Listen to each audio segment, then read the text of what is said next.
Here's another strange find.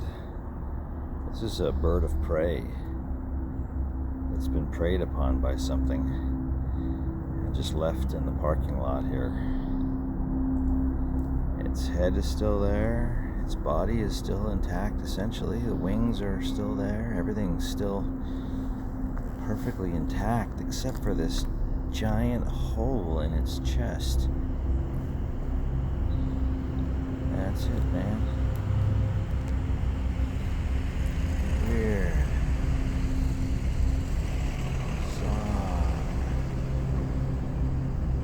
I'm trying to get close up and see.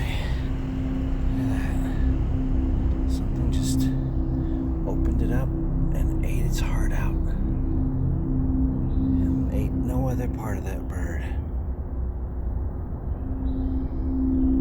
That's just... wow. What kind of bird can sneak up on a bird of prey? Maybe an owl. Are owls faster and more aware